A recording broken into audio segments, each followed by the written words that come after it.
up Baba TV every time more fire. Link up Baba TV.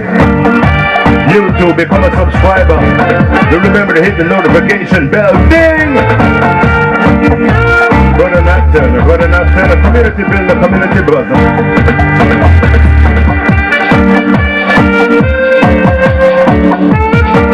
Dubtronic sound alongside Baba TV. What a wicked documentary. I want everybody to tune into this documentary. Ras Israel alongside Baba TV. Alright, peace, greetings. Welcome to another edition of Baba TV. Every time fire. Back here upon the base here in Washington, D.C., where my knowledge was made born. And this dread who sits before the camera of Baba TV, I've been knowing for quite a while in Washington, D.C. Coming up, he's been an inspiration to me and keeping my spiritual cup, let's say, full. When it get empty, I come to him for him to fill it up for me. And I'm just so happy to be back in his presence.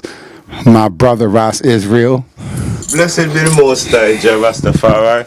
Welcome to Dubtronic Studio, people. I am Ras Israel, and I'm here with my brother Baba TV. Such a wonderful brethren. We've known each other for years. Hanging out in D.C., growing in D.C. some, and then he moved up there to Syracuse. So we're here on base, and Baba, I welcome you to Dubtronic Studio. Ready? Right after it there.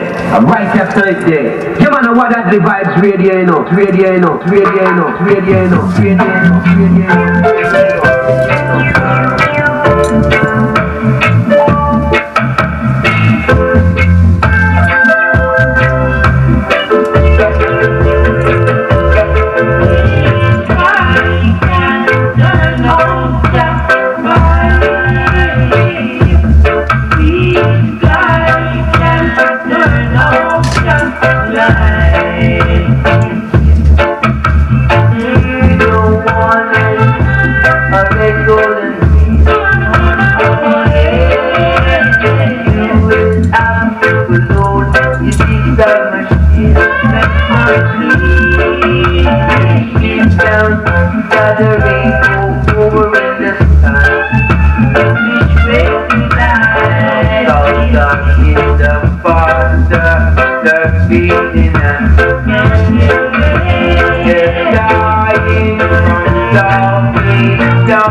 Ras Israel alongside Baba inside Dubtronic Studio. My name is Ras Israel. This one is Israel Vibration. We are the Rasta.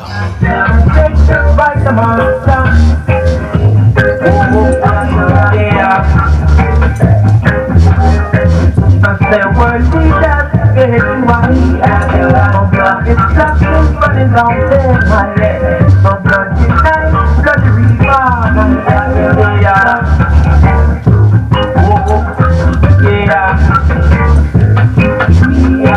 Bow down yourself, great men of earth, cause you are the ones that the very reason that you had to be creator, or else the trouble will be greater. Yeah. Whoa, whoa, whoa, and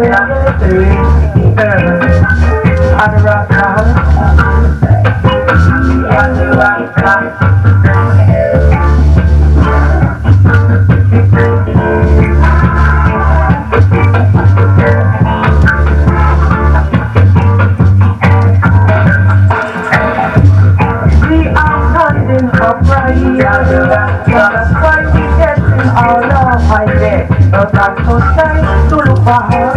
Don't have to turn up in the Oscar. No way. No way. Or what's been done to taking away from a business but not that way. And then abandon all these things and don't want to try all those to try to kill them, yeah.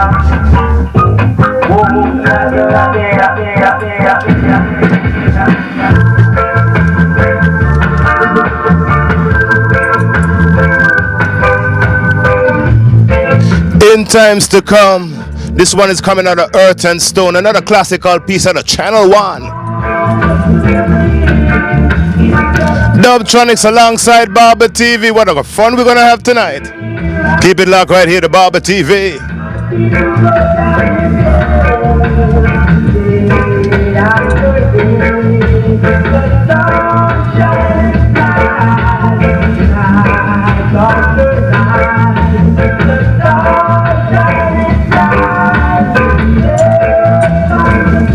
In times to come, people. And right now is the time.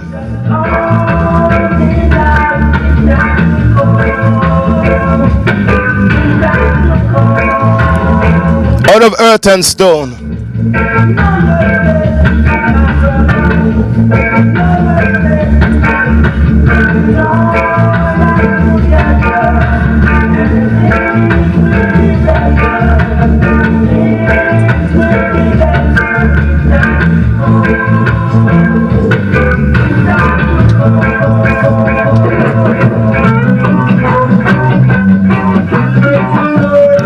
One more time up on the Earth and Stone. Rastaman I come from Zion, I tried it from Zion, you see it? Dubtronics. Inside Barber TV. We're live inside Dubtronics studio.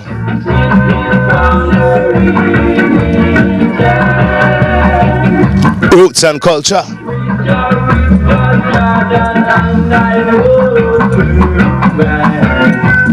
Standing out to see that morning sun. Oh, let me remain strong. Rastaman, I tell you, you're right, getting back. That Rastaman is from Zion. With his boundary.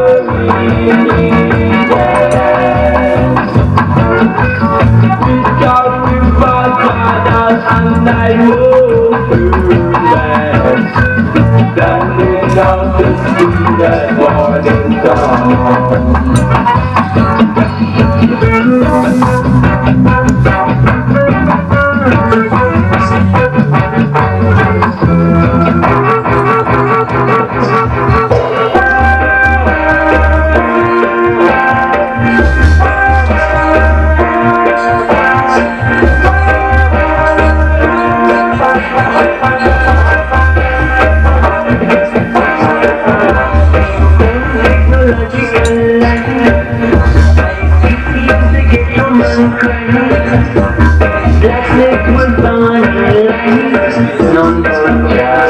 None but the other. mechanics. Don't run, don't make no rights. Don't make no right.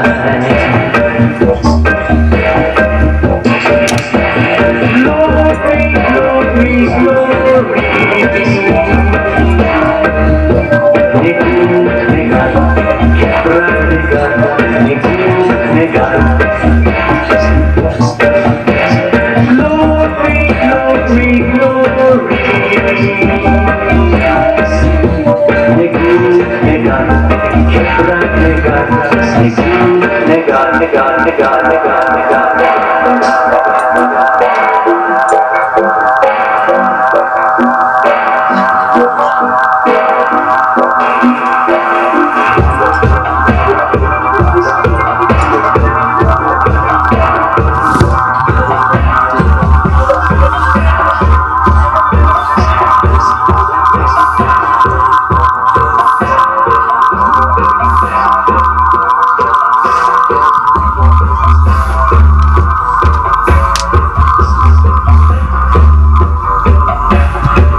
Yes, Ross. Talk to the people. What is sound system culture? Well, greetings, Rastafari. Sound system culture carries a broad avenue. You know, it's not just, people might say, a disc jockey or a DJ. It's a part of sound system culture as well. But when we're talking about sound system culture as a grassroots, we're talking about building a sound system, having knowledge of a sound system in the sense of sound system carries amplifiers, equalizers, crossovers. To that effect, it carries a turntable. Well, nobody no use turntable nowadays. Everybody use a controller. And a controller is hooked up today into a laptop and blah blah blah. But you still have some DJs that and selectors that keep it old school, and some of them may use vinyl, if you may see them on site or the sound system is playing on site. But getting back to the sound system, the foundation part of it, a sound man, as he's been called, is the owner of a sound system. And the owner of a sound system is the one that has the amplifiers, and the sound system plays with a bass line where you have a bass section. It have a mid-range section where you have a different frequencies coming through those speakers there that you will call it a top end or whatever. Then you have a lower range to it, you will call it a mid bass, where you use some kind of 15-inch speakers there, and that brings out more of the baritone part out of it. Then you will have like the tweeters and the steel horns on top of the tweeters, and that will be considered to be one side of the channel of the amplifier. Then you will do the same thing on the other side. You will set up the boxes the same way, with the bass line on the bottom, then the low mid, and then the high mid. Then you will have the tweeters and the steel horn.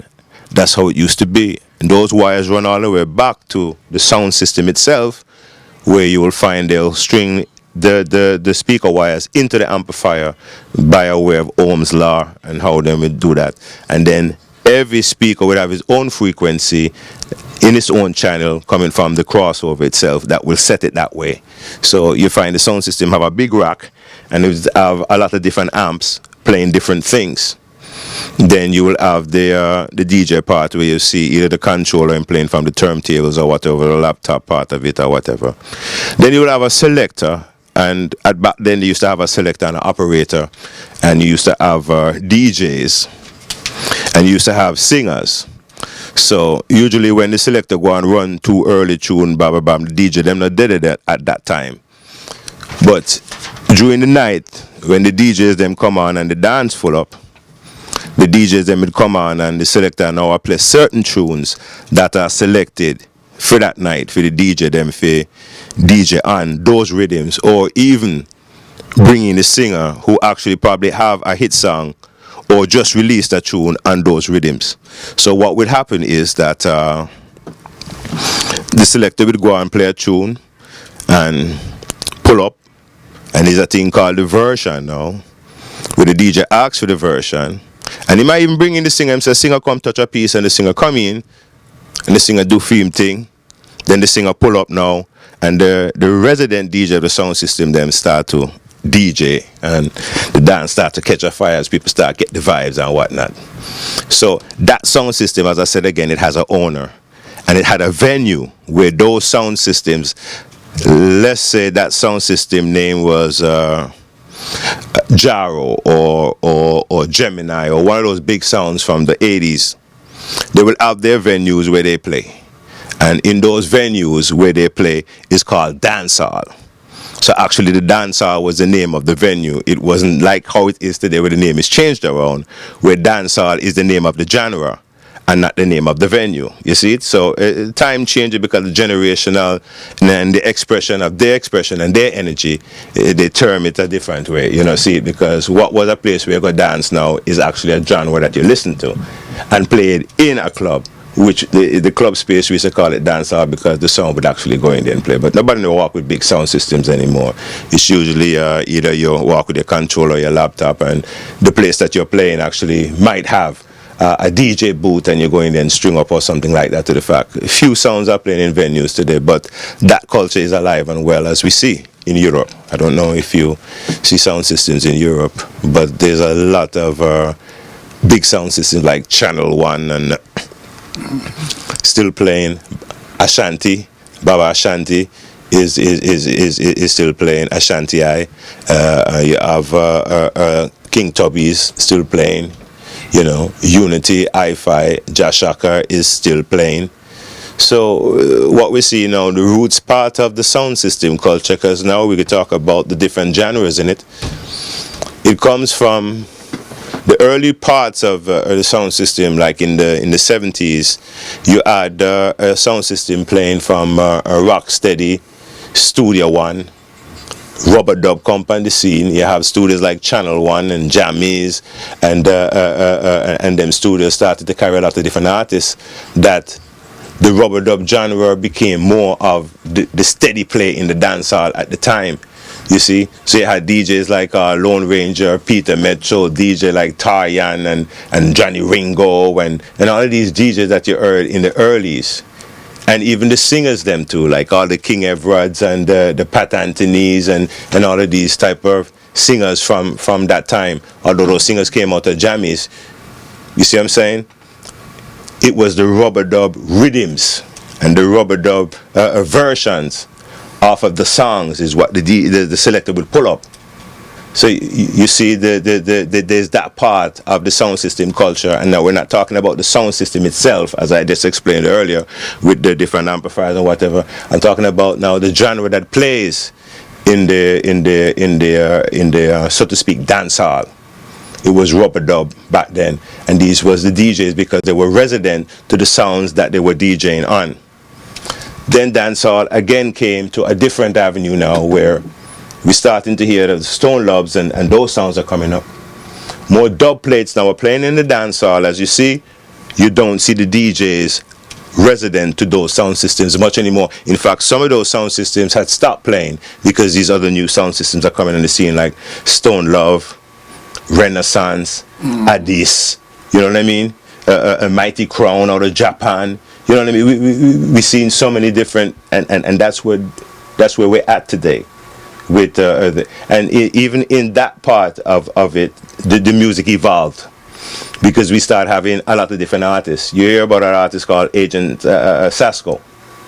You hear about an artist called Luton Fire. You hear about an artist called Anthony B.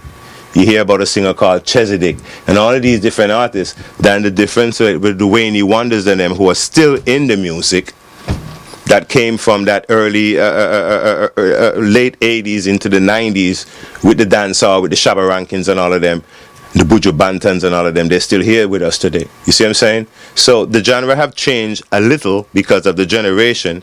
You see what I'm saying? So you have like the Chronics and all of these artists now.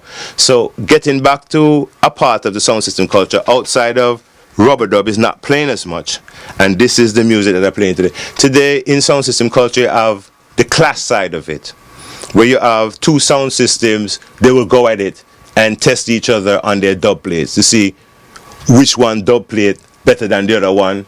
And you know, it's a swag to it as well, and you know, a lot of hype in it as well. That is also a part of it, because Clash was there from the beginning stages, but like you would hear Barry G. You don't know if you didn't know Barry G. And then Radigan, David Radigan. I know you heard about him. David Radigan and Barry G had clashed so many times. But those clashes was kind of different. But, you know, where we can look back and see that those are the clashes that was kind of like historical in our time when we had like VCR tapes where we can go back and look at it. Now we have digital platforms like even the camera that you're using, the camera on our phones that you go to a dance instantly, you can film it and send it out to somebody right away. You know what I mean? Share it.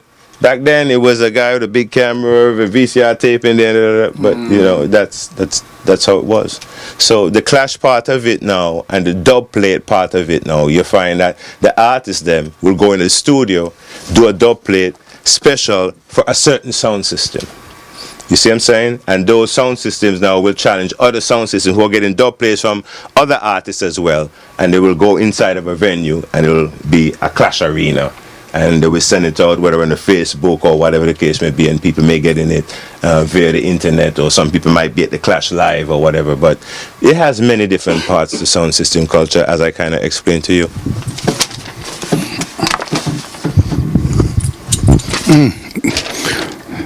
Beautiful. Beautiful breakdown. Within the Rastafarian culture, how do you feel about repatriation? What's going on with that? Well, to my knowledge of it, there was generations of Rastas before I came into Rastafari. But I can speak of the generations that I grew with, from those elders that was around that kind of influenced I to walk and trod this road. Many of them themselves, some of them have not even got a chance to visit Africa. And some had got a chance to visit Africa and remained and lived in the diaspora. Some went to Ghana, some went to Ethiopia, some went to Sierra Leone, or whatever the case. Even some of our elders went into South Africa, but many elders stayed in the Caribbean. But repatriation was something that they were always telling us that from a biblical perspective, it showed us that every vine is gonna seek his victory, and every man is gonna go back to his own land, you know what I mean, in times to come. So we are saying, which we learned from the elders and we grow up now understanding it, we never choose to be here in this Western Hemisphere. We were brought here, you see what I'm saying, by colonial powers at the time, taken away from Africa and brought into the Caribbean, because that's where I'm from. And we were slaves there.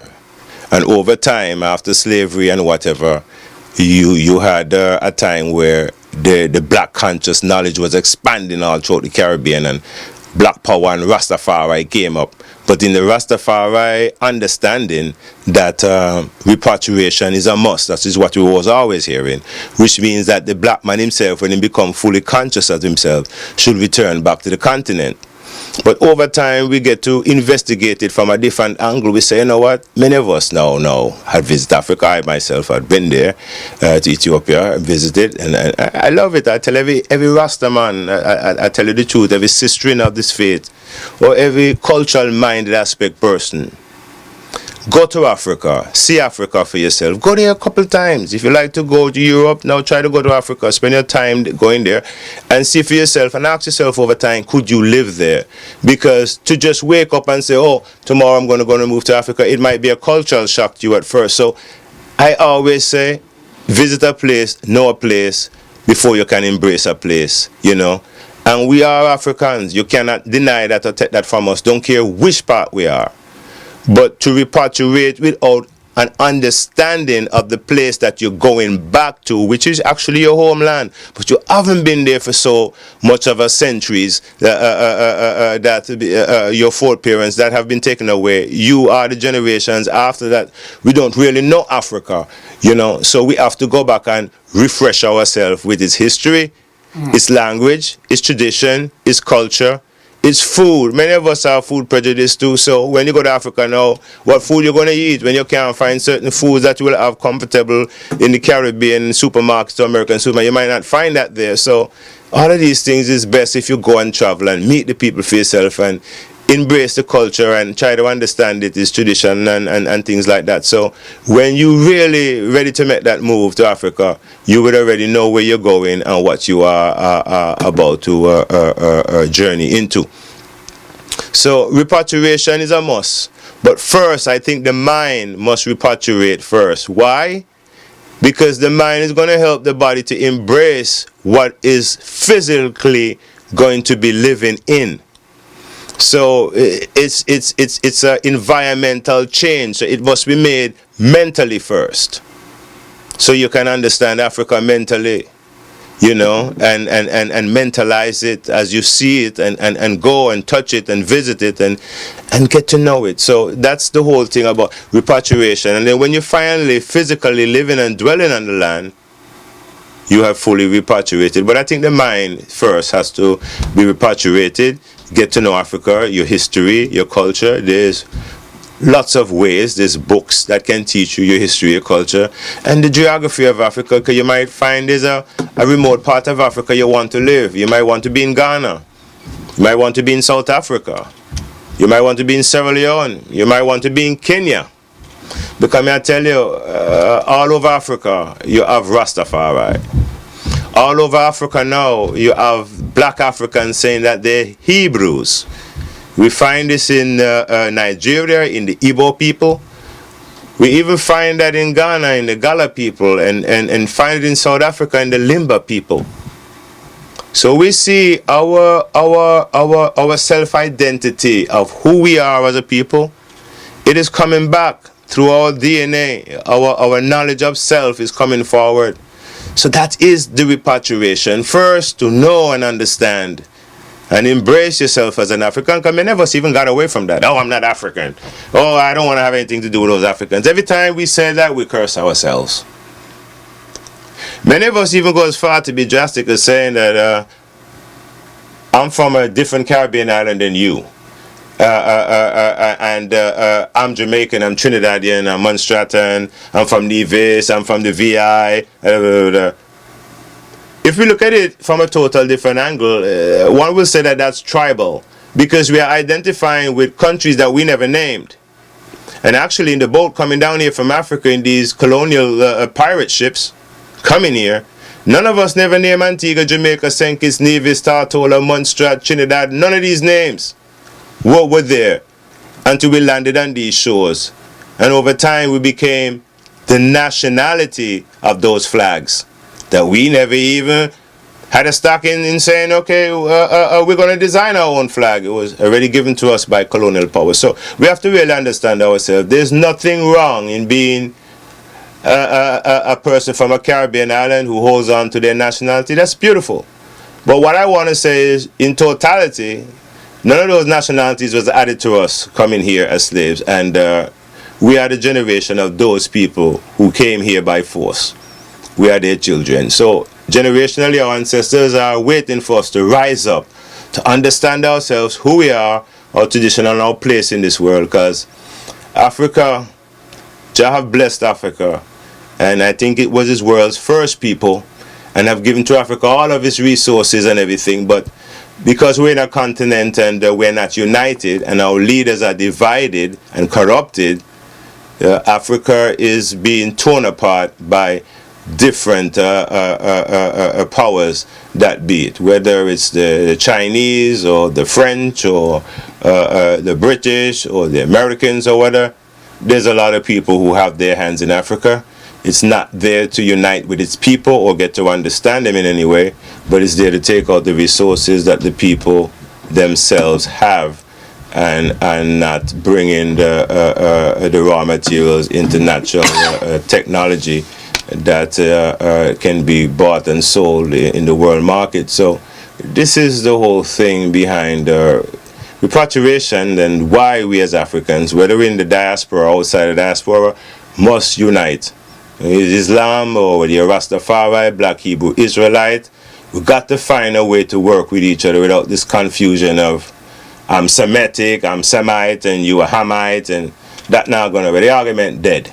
Again, repatriation is a must. And take it slow with that, because many have went to Africa and had returned back to the West because it wasn't what they expected or whatever, and that was because it have been rushed and it have not been developed over time with your mind and your experiences of going to Africa and vacation and visiting and developing friends and knowing their culture there. So a lot of us went and came back. So that's to say that you wouldn't go back again, or she wouldn't go back again. But if you take time with it, and a lot of us too have experienced things like going to Africa and buying land there, and then the land end up not being the land that we had purchased. It had end up being somebody else's land, and it created confusion. So even that had created some mistrust of Africans who are here outside of diaspora saying they're going to pick up and go to Africa or move to Africa. So yeah. Give thanks. Ross, I noticed November 2nd, you did a tribute to Emperor Haile Selassie. What's that all about, and why do you do it in Rochester, too? They did something there. Why? Yeah, why is it November 2nd, and what's that all about? Well, Rastafari, greetings, people, again. Ras Israel there, November 2nd is worldwide, universally, all over this planet now. You can see Rasta. You can see Rasta from Japan, Rasta from China, Rasta in South America, Rasta in Brazil, Rasta in the Caribbean, Rasta in Black America, Europe, all about. So that November 2nd, every Rasta man draw within himself, all sisters and brethren, all mansions. When I say mansions, we have a mansion, we will say, a different discipline within the Rastafari faith then, because you will have Bobo and Bobo Shanti observe November 2nd as well. You have Nyabingi, which is a different discipline within the order of what is Rastafari. You have the 12th tribe of Israel, which is another discipline within the order of Rastafari. And then you may have some of the EWF, which is the EWF is the Ethiopian World Federation brethren them, who keep a Nyabingi and whatever as an observance. So November 2nd is an observance of Emperor Haile Selassie being crowned using the Ethiopian Amharic word Negus, Agus, which actually means King of Kings. Now I think what is the confusion to when them say Rasta say King of Kings, I think a lot of people say, oh, His Majesty is King of Kings of all the kings. We're dealing with the Hebrew line of David. And King David ruled 40 years. Solomon came and ruled 40 years. His Majesty ruled longer than the 40 years. I think he ruled somewhere around 48 to 52 years. I have to go back and really check on that. So he's the King of Kings of the line of Judah, to the root of David and the blood of Solomon. So November 2nd, 1930, His Majesty was crowned in Ethiopia. And this is the only time in Ethiopian history, to add it as a fact, that when a king and a queen is going to be crowned on the same day, at the same time. First time in Ethiopian history, 1930. And internationally, a body of representatives came to Ethiopia. Some say 52 representatives from 52 different nations, but I don't even think the League of Nations had 52 members in its body at the time. But they all came and bowed to the king, because they knew the titles that was bestowed upon him is not Haile Selassie get up and call himself the conquering lion of the tribe of Judah. They were bestowed on him by the Tawada Orthodox Ethiopian Church. And the name Haile Selassie, which means the might and the power of the Holy Trinity, was given to him also by the Ethiopian Orthodox Church. So His Majesty is the fulfillment of that line of David through Solomon, through Sheba, coming through Menelik the first. So he's the 225th of that line. So the world powers, which is your geopolitical world, they knew that this is taking place in Ethiopia in 1930, just as the wise men then would have known that the stars in the east are showing that a baby, Emmanuel, is going to be born to Mama Miriam in Nazareth. So they started to move towards Nazareth to find this child so that they can glorify in Elohim. or glorifying the Most High Jah, or Isabel. So this is the thing for us as Rastafari is an observance. Every Rasta man who said, "Why am I for go to work today?" Nah, I'm just taking off the day because you know what? He must observe that day because to him it is a holy day. It is a spiritual day. It's a day where him getting himself because this is the greatest king that ever come about in the 19th century, 20th century, and now we're in the 21st century. The greatest king that ever come about. Because many of us, through history, have read what Emperor Kidamari, Emperor Haile Selassie I, have meant towards the world. Not just to his own people, Ethiopia, but towards the world. So we observe that day, giving Isis, as we say, Isis is praises. In our Bible, we chant in Psalms. Many brethren and sisters go to Nyabingi to keep that fire burning. And Isis will go on for all 3 nights. It's burning, and the kite drum and the repeater and the funde and the bass drum constantly, as Bob Marley said, logwood will be burning through the night. So you have that fire. Then the bubble, then we'll be chanting Isis same way in prayer and keeping that timing, you know, with those chants. So everybody doing something who understand who His Majesty is. You see what I'm saying? That anointed one of the Most High Jah. You see it? Because the Christ actually means an anointed person, one who was anointed by God. So we see His Majesty in that way. So we observe the King. And it's a great moment in history for people to go back and look to. For those who don't understand who Haile Selassie is, you can always go back and read in history. Or even Google it. You have your phone now and yeah, man, don't be afraid. And find out who this great king was. And I got add one more to the fact. And people, if Europe had a king like Haile Selassie, who came from the biblical line of David, we would have never stopped hearing it. Every year there be all type of celebrations for him, just like they do with their Christmas tree and everything else. We would have had to hear that from them. But we have a king that came from the line of David, and the world came and glorified in 1930, and we sit back there and act like it doesn't mean anything to us. But if it means so much to the international world, it should mean something to you. Baba, what are you saying? Ross, what do you think about some Ross who say, you know, we don't need no Bible, it's a white man book? Oh, God, I tell you. Look, I've been always hearing that, you know, and as a Ross, I've always told my brethren them, you know, to try to understand that what really happened is we're looking at the Bible from a colonial understanding. And as we had grown up, a lot of us went to church and Sunday school and these things.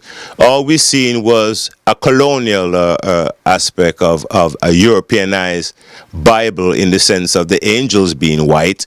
Jesus is white, Mary is white, and all of these things. It took time for that child to grow up to understand that it's not the words in the Bible, it's the way how it was presented to us. And I think that's what created this whole misunderstanding when man say, well, a white man write the Bible and this and that. The Bible was copied and edited, but it was copied and edited from an original book. Those people were Hebrews, and they were an original people who had a history and a culture to them and a God that they prayed to and served. And had a tradition and different understanding through their priests of days that they must observe. So somewhere along the line, these people have been written out of the Bible history, and the next set of people have been written into it. So I think through those type of confusions and seeing those pictures, which psychologically can kind of mess you up, because like again, as I said, seeing that as a child and reading that as a child and not having the historical understanding of where is even Jerusalem and where's Palestine and these parts of the world now that they team the Middle East, which is just Africa extended out into not part of Africa extended out through the straits now, which they had split and called through the Suez Canal, which they had created through the Suez Canal, that division to divide Africa from Israel. So Israel is actually a part of Africa, which I would really like to say. That's what I meant to say. But through the splitting of the Suez Canal, it's been divided, and then journalists over times have called that part the Middle East. So those confusions there have always been a part of our struggle to understand. We see a white European Jew in Israel, and then we look at a white Anglo-Saxon Jesus, and an Anglo-Saxon Miriam. It's that colonialization of the stories that created that thing within a man's view of the Bible. Say, you know what? It's a European story. I'm done with it. I don't want to do with it. But hear this now. It says in Ethiopia, which I've visited, and I've went to St. Miriam of Zion Church in Aksum, and I've seen the oldest version of the Bible, which is in Ethiopia, which has 81 books in this New Testament, which is only 61 in the colonial Bible. So there's missing books that have been missing from the Bible, because as I said again, the Bible have been copied from the Hebrew history into the Septuagint Bible, and then into the Latin Vulgate, and within the copying of the Greek copy in the Hebrew text to the phonics in the Greek phonics, there was a lot of things that was misinterpreted and that was written that wasn't interpreted in the right way. Coming even from the copying from the Greek version into the Latin version, which is the Roman Vulgate, is the same thing. And then when you look at the works of what happened in history with Constantine and these bishops in the Nicene Conference, there was a lot of things that was changed, especially the view of how James had viewed his brother Yehoshua, who the Christians today call Jesus the Christ, and how the disciples had viewed him. So I think what happened over time too, we got a different view, and that view came from a brother called Paul. We got a Christology going on there, and I think what happened is you made Jesus equal to God, and it created the next part of a confusion, because you take a man who became the Christ, which is something that every one of I and I can do, through the Logos, through the Word and the understanding of the Nazaretic message in which he taught to the Jerusalem temple before Paul corrupted it and created this Christianity, which is a part of the mess up in itself, because what we had before have been changed to look at Jesus, or let's look at that word in which they all use, Jesus as God. And then the same Jesus is saying that he is the Son of God sitting on the right hand side of the Father. So the Father within himself is the creator, in which he calls Abba, and he himself through the Christ being the Son of man, the fleshly part, and the Christ part within him is the Son of God, is the essence of everything that God is made manifested in I and I. And we all have that through our I am center. We can manifest the Christ, which is that consciousness. So Yehoshua became the Christ, and he became a liberator unto his people, which they were expecting, one that will come like unto David, who will bring liberation to them, because at least 70 years before he was born, Palestine was under Roman occupation, and before that it was the Greek occupation. So the Hebrew Israelites was really waiting on a Mashiach to come, and it wasn't coming out of space. He came out of his mom, and seeing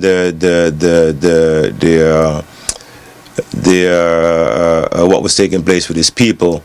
And as he says in the book, he will go unto the house of Israel first before he teaches anything to anyone. So that was his work, and that was he was trying to bring his people back to theoretical understanding of the Torah and the message of Yahweh through the understanding of the Tanakh and the Torah and these books. So I think once the observer, the reader of the Bible, kind of trying to get the spiritual understanding, which you're not going to just get it from reading the Bible, because you have to study the Bible history, its geography, its linguistics, and these type of things, and then there's names in the Bible too that you have to go and look up in either the Hebrew to English Coordinate Bible Dictionary, so that you can start to see directly what these names mean and who these names are associated with. Because you will see names like all Cush, and not understanding that Cush is painting a broad brush, because you have Ethiopia, Cush, and then also you have Sudan as a part of Cush. So, and as you see, there's a similarities in both of their features. Sometimes you can't tell an Ethiopian from a Sudanese or whatever, but they can. But anyway, all these people are mentioned in the book more than any European that is mentioned anywhere in the Bible. So the Bible is actually a black story written by our ancestors, and we have to try to understand it from that aspect. And I think the misunderstanding is trying to understand it from the colonial mind aspect and the colonial aspect of the Bible that's taught in the church and that was taught to us. And the ministers today and the preachers do a good job of still upholding that. I can't believe 2021, this is November, and we still have white Jesuses packed up in our churches. And just to note, the word J did not exist until 1611, so there was no J. So his name was Yehoshua ben Yosef, and that was the name of that historical person who they're painting as Jesus the Christ. I think that also should be looked up as well, so that our people who are searching and may have some kind of discrepancies about the Bible can understand that the Bible has to be read and searched and to find God. Even all of his prophets, Abraham had to leave his father's house, Terah, to find God. And Moses had to walk away from Pharaoh and wander into the wilderness to find God. So you have to do some wandering and some searching and some redefining and some deep questions within yourself of who is God to you, and what is the Son of God, so you can understand that what Yehoshua was doing and why he was called the Son of God, because of the things that he was doing, helping his people, healing his people, driving out demonic spirits out of his people, and all of these things that he was doing is why the Romans and the Jews, so to speak, got it together to get rid of this black brother here. So do more reading and less criticizing of the book, and understand that His Majesty says, as a youth he has been taught to read the Bible, and we Ethiopians have the oldest version of the Bible. And His Majesty was a Christian who read the Bible. So if you're going to be a Rasta man and follow Haile Selassie, I think we should follow what Haile Selassie do, because he observed what is written in the Bible. So I should try to understand it from that aspect. Rastafari. Do you think is the Rastafari community united as they should be? Rastafari community? Yeah. I can't speak for every Rasta man out there, or every Rasta sister. But what I'm saying is this: the unity that we don't have is the weakness in which we all share. Unity in Rastafari should be universal, to me. Because from a man say Bobo, or a man say Nyabingi, 12 tribe of Israel, or even a man who's a member of the body of the EWF, which is the Ethiopian World Federation, we're all saying the same things. We might express it in different ways, because the Bobo them have them own ways. The Nyabingi man have him own way, chanting him fire. Orthodox 12 tribe man have him own ways and him understanding of as he say Jesus Christ, you know, and showing that His Majesty is the fulfillment of that branch, you know, in so to speak. So I think Rastafari in itself is united in one way and kind of divided in another way, because as them say, unity is strength, and the more we come together and put away our little petty prejudices, as His Majesty say, and become members of a new race, a new body of Rastafari thinking people with new overstandings, find new ways of solving our problems and bring forward new solutions. I think that time is now, really, you know. But the unity that Rastafari needs, we need to look outside of just who we are and where we're from, and understanding that Rastafari is even bigger than us because it is worldwide. And if we cannot unite ourselves in the Caribbean as Rastafari people, whether you're from Montserrat, St. Kitts, Antigua, Jamaica, Grenada, St. Vincent, from a man I say Rastafari, we shouldn't have these type of discrepancies with each other.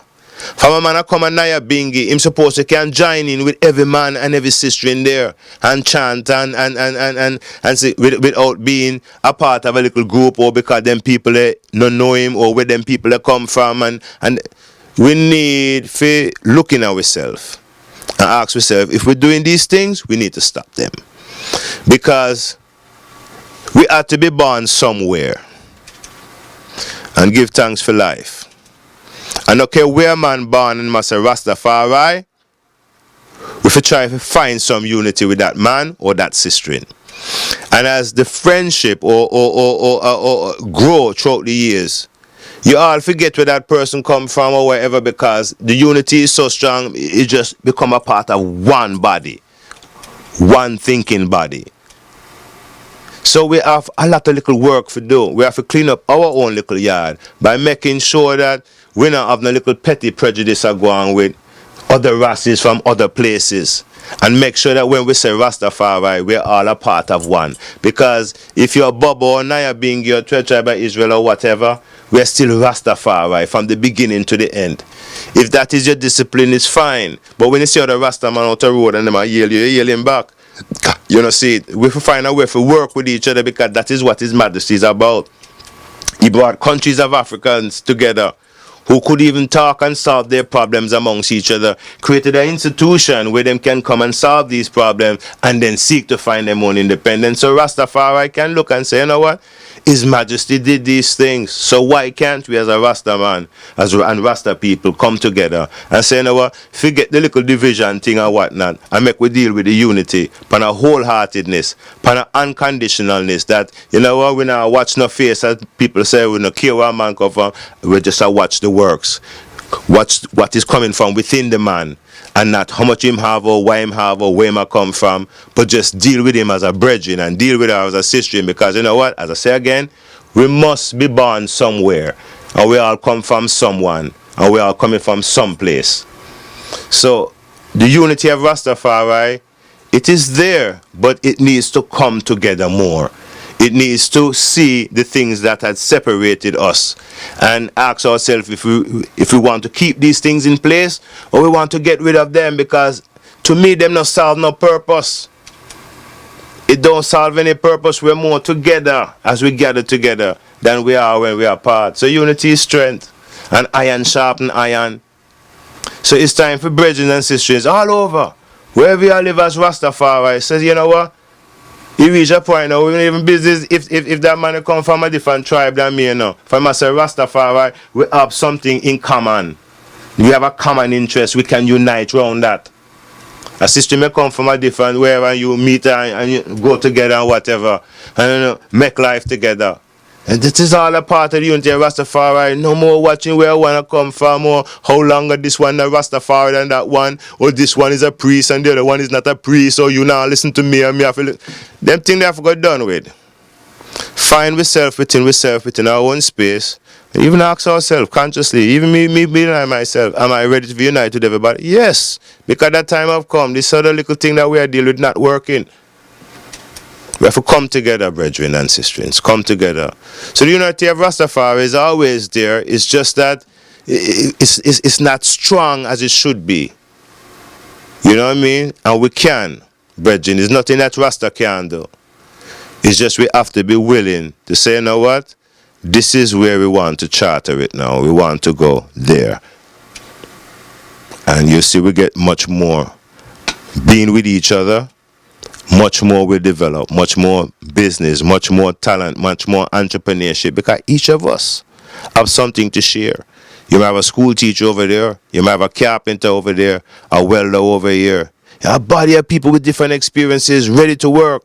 But if we keep up this thing about me not like that man there, me not like that girl there, them things are not going to work. So as his mother said, we have to put apart our petty prejudice and become a new people, member of a new race. So those things, I and I still have to do them. Even me, myself. Ras Israel, I talk to you.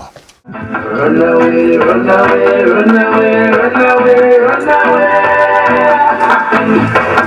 Run away, oh. Run away, run away, run away, run away, run away. Run away, oh. It was a long time ago. Round about the Garden of Eden, the river Mexico. I reason with thy hiding, raise me up from afar. Many ships sailing on. Voice that you're hearing is the voice of Prince Malachi. We call this track Runaway Slave. A long time ago, these pirates took us away from Africa.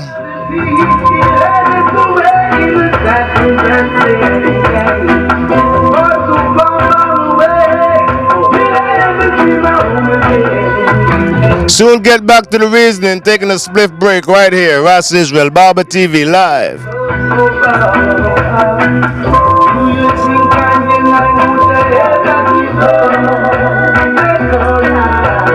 Run away, run away, run away, run away.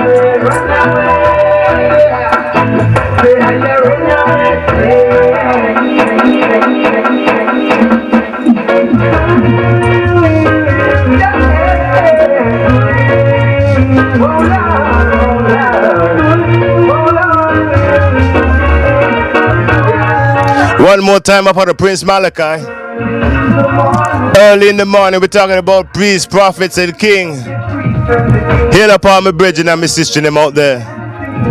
Do remember Dubtronics comes alive every Tuesday from 6 p.m. to 8:30 p.m. Ras Israel co-pilot Buzz. Keep it locked right here. We're now on Twitch.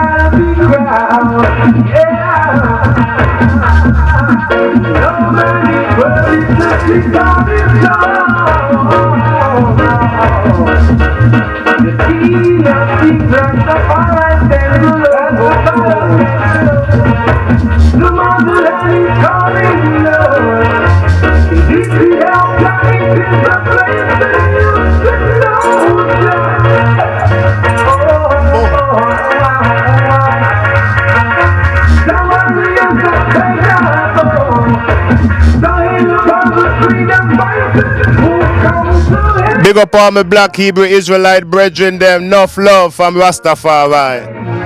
Big up all my brethren and sisters in the nation of Islam, enough love from Rastafari. Big up all my Christian brethren and sisters, enough love from Rastafari. Early in the morning.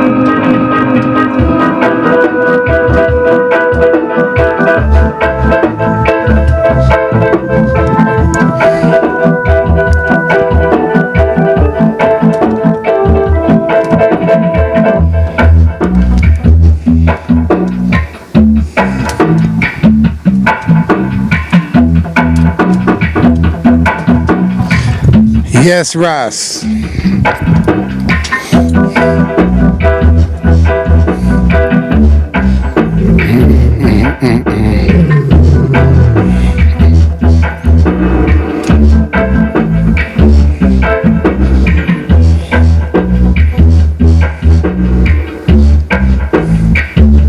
Ross, we hear a lot about on social media nowadays about the sistren coming out now with in their early years with the molestation and so forth, with them coming out with these things that have happened to them early in their childhood, a lot of them. Is this going to hurt the music, brother? Well, sometimes them say the toilet have a flush, you know. And things that flush out to the toilet is things that are not wanted. So what these female artists are saying is like, when they were coming up in the business, a lot of them have taken advantage of, not just financial wise, but also physically, you know, by male predators, so to speak. And you have sisters came out and speak on it. Queen Africa also, you know, that she's very vocal on certain subjects. She's not just a female reggae artist, but she have been talking about things like the Coptic country in Jamaica and the mining that's going on there. She also talked on the subject about things that happened to her by male predators them in the reggae industry. So you're talking about the reggae industry and some of the earlier things that are happening, that happened, and some of the things that still keep on happening. As I said, time is catching up with a lot of us, because now is the time, is the Aquarian age, and there's nothing hidden anymore that's not going to be found. But brother Nats, hear me good. Before we're going to go there with the female artists, then we're going to look at what's going on in Hollywood, right? Hollywood.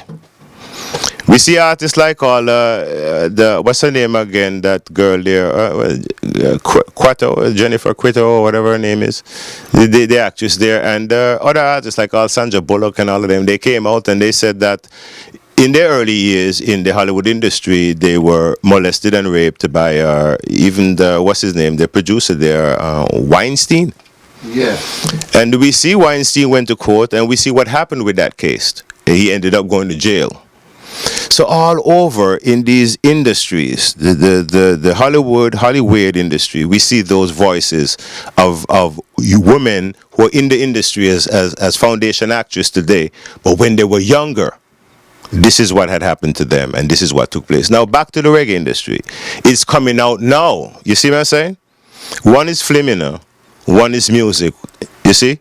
This part of it now is in the music, and this is the female's voice them that are speaking against these male predators.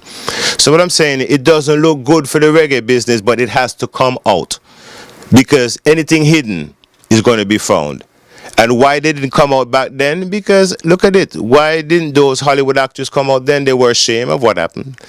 They were young. They didn't want to hurt their career. They didn't want to expose themselves. They feel that probably they had going to be reprisals. You see what I'm saying? So they reach a part or a stage in them life where them say, look, them not afraid no more. And them are going to come out and say that this or whoever did this to them. You have a lot of foundation artists whose names should never had been in those type of arguments, whether on YouTubes or whatever, or upon the Facebook or whatever you're hearing about them. We love those artists. We come up listening to those artists. And we don't really want to hear them name like that. But you know what? Truth have to be spoken. And if it did happen in that way, it have to come out. So people are going to know. So I think the reggae industry going to grow from this with a new voice that understand that if a sister come into the music, it doesn't necessarily mean that she have to go take off her clothes to make a video. So big up all the sisters then when I take off them clothes to make no video, large up. And when I do certain things just to be seen or to be heard. Because reggae music, it should be based on your talent. It should be based on your fan base, that people love you. So that alone for the promoter and the distributor should be enough to know that, you know what, you are a sellable person. Your music is selling. People love you for your talent, not because you have a nice body or whatever. You see, it should be just about the talent. But I think we're going to move on to that now that these things are coming out, so we can put it into perspective. And the younger the artists them that are going to be coming up in the future probably won't have to go through this. So it's something that had to be said or something that had to be done. We as males, to want to hear certain things, but we're bigger than that, brethren. We can't hear these things and understand, say, yo, we did wrong, fine, let me get over it, let me move on, create a new man within ourselves, and move on. It not hurt no part of it. It just bring more understanding to it that the daughter them now go for certain things and just not deal with it in that way. And be more respective and, see it and it will grow back. Everything will grow back again. You cut down a root, it just grow right back up again, and this will grow back up from the right root, and shoot again. But no problem. It will bring more clearancy and clean the air. Yes, from Bridget.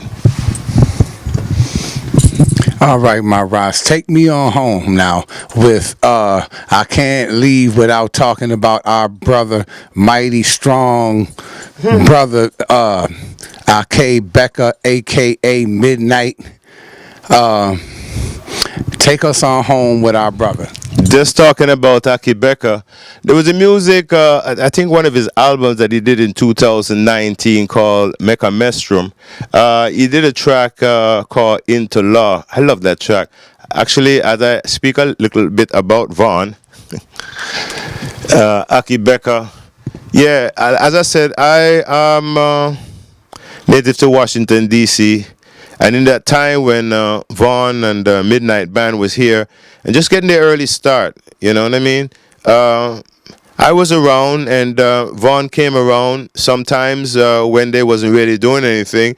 And even when they do go out and travel more time and we come back and sitting with some of the foundation brethren in Washington, like Brother Shambo up in there, Southeast. Shambo Ras, big up every time. And, we'll have a reasoning over my house sometimes when we come around. I'm in the Northwest section. And, so we grew up sharing the reasoning about the philosophy of Rastafari. He always liked to talk about that. And the spiritual consciousness of the spirit and metaphysics and things like that, we'll talk about. But I see Vaughn more as a poet that found a way to write his poetry into songs, and went back to actually, we're talking about the genre of music again, into the one-job style of the reggae, even when people thought it wouldn't be popular. The Midnight kept on playing it. They went playing on the college circuit, and give thanks to Dira in Washington, D.C., because she's the really backbone behind helping Midnight to get out there, to be known. And they start playing the college circuits, as I said, and then they start going to California and these places. And when they came back to DC, I tell you, there were so many women. Every time Midnight play, women would show up like I don't know what, more women than brethren. So you were like, wonder, what is it with this brethren? I think what happened over the years, because Vaughn was the Midnight thing was new on the scene, and they were coming out of the Virgin Islands. A lot of people here didn't really know that reggae was in the Virgin Islands, and you had a political, a prolific voice like this coming out of the. And then I think another thing to it is that I don't think we gave him a chance. We didn't really listen, But I think over time, people started to listen and found out that this brethren here, different. Because the things that he's saying, I learn in it like he's writing it from a history book. He's like a history book, and his music represents who he is. Because if you see Vaughn in real life or talk to him in real life, and you look at the person who he just played the CD in the car, is actually the same individual, because the way he talks is what actually will be on the CD. It will be the song tomorrow. He had that expression where you felt like he was coming from somewhere else. And the music that he was bringing was coming from somewhere else. I think he felt that the soul that he had within him was incarnated and incarnated. So I think he got a chance to open up his Akashic record, and I think that had a lot to do with the writing and how he can produce so much amount of music. I never seen a brethren that have over 71 albums to count, and even more coming out. A lot of work, a lot of writing. Some artists don't even write 6 albums in their lifetime, but here you have a brother from out of the Virgin Islands, and then he influenced a lot of brethren there. Black Star Line family, big up. Pressure, big up. Bus Pipe, Bass, and so many other brethren and the sisterins that came after, because he became their voice. You know what I mean? To show them that they can do it as well. Look at the big artists like Pressure now. Look at what he's doing. And you know, they used to have that thing called the Rainforest, dubbing in the Rainforest. Pressure and him started that together. And then you know his brother Ronnie is another big side of the person that Ron became, because they were all musicians. His brother played in the band. Ronnie Benjamin, big up every time. Desiree, big up every time. Rastafari. Even Desiree, as a female artist out there, because Von lift it up. What people say couldn't be done, he did it. You see what I'm saying? Because some brethren, you know, they come around, they can. And he could. But I think Von Benjamin was taken away from us too early. I don't know exactly why. And none of us know. But his music lives on, you know. And you're going to hear music like this.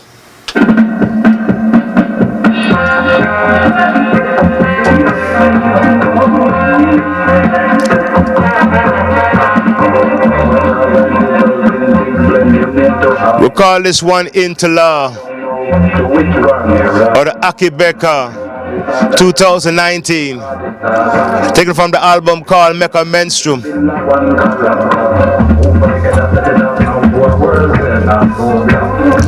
Baba was good reasoning with the eye every time. More fire every time. Baba TV inside Dubtronic Studio.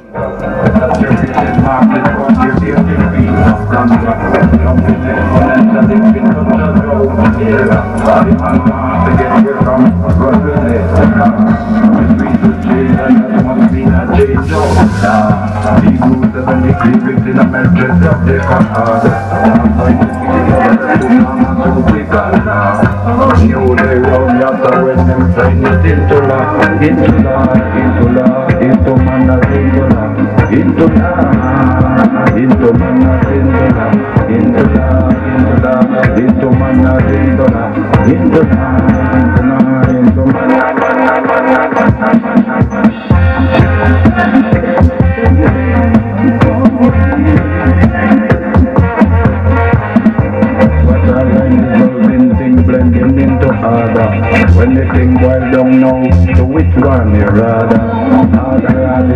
Just stability are the from this situation where still build a one character. Who for the get at it up now to a world in a program. Who for the region get a headset pillar from the area. Mass media put your perception worldwide. Saturated market cultivating fields of ganja. Jumping exponentially into the drought era. The man wants to get away from run with it. That must mean a change of now. The boots and the cleavage in a melted subject of order. Babylon writes everything into law. Into law. Into law. Into manners into law. Into manners into law. Into law. Into manners into law. Into law. Into manners into law.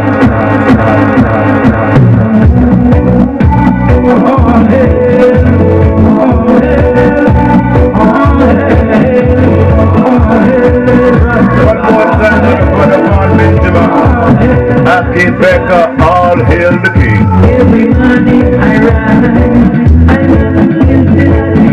Combination style with Rastito. can't leave by my side, drive me over Babylon.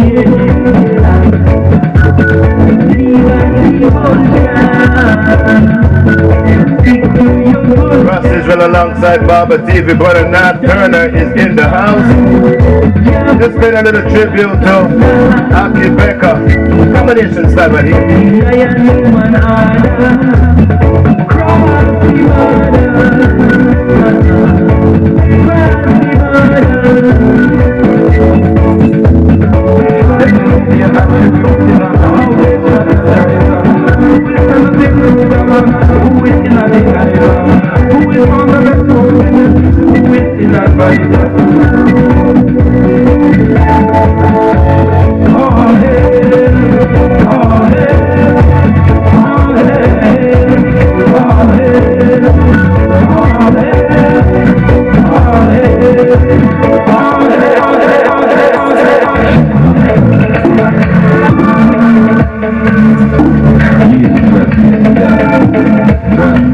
One more time on the Aki Becker, we call this one.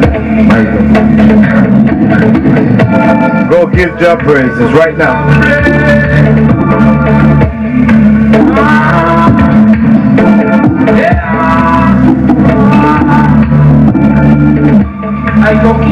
Rastafari blessings through the earth.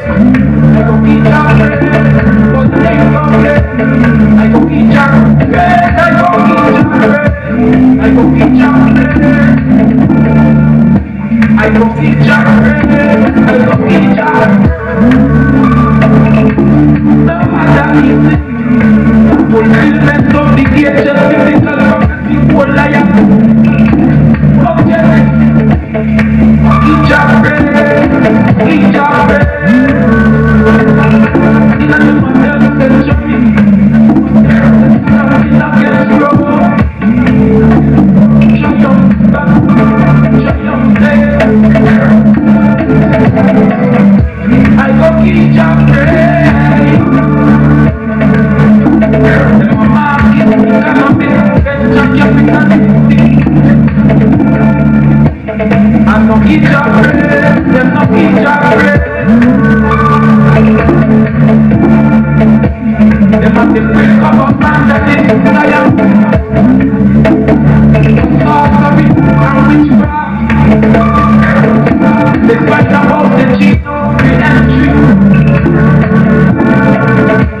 I go eat your bread.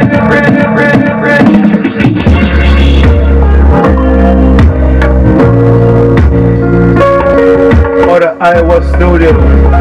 My professor meets Janai. On this dub we call it more and more dub. Rastafari humbles me. More and more Jah humbles me. What more can I ask for?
Inside the sister called Janine I bring to you.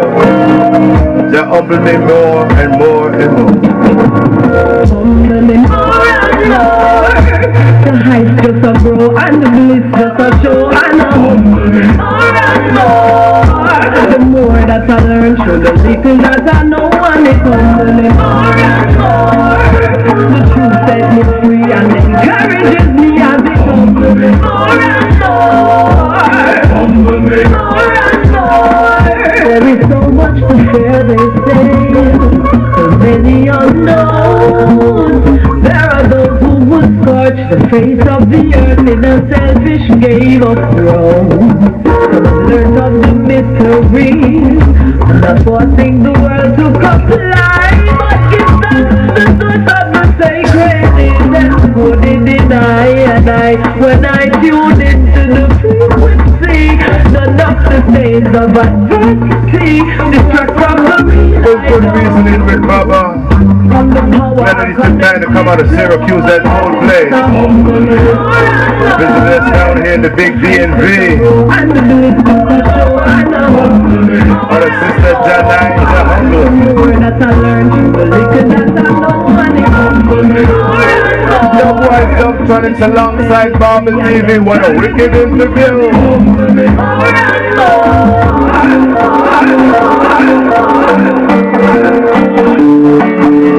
I'm going to play this one, Dub Wise, brand new. 2021, we call this one the Stops the Racism. We want to get rid of racism. I want to get rid of white supremacy. I'm going to take it in one now.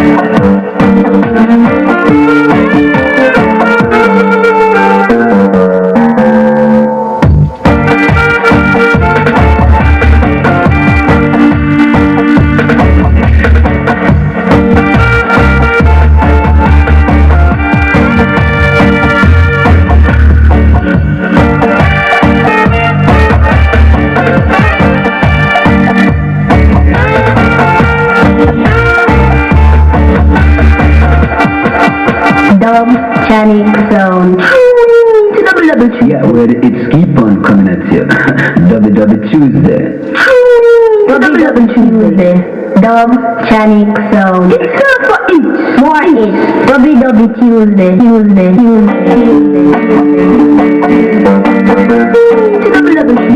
it's keep on coming at you.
Every time more fire, link up Baba TV. YouTube, become a subscriber. Do remember to hit the notification bell. Ding! Brother Nat Turner, community builder, community brother.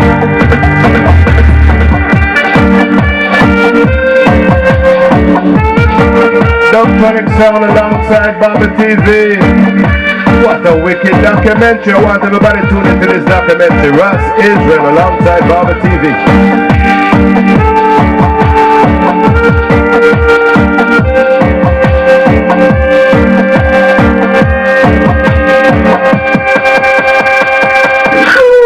Double Tuesday. Dub Chanic sound. It's time for it. More it. Double.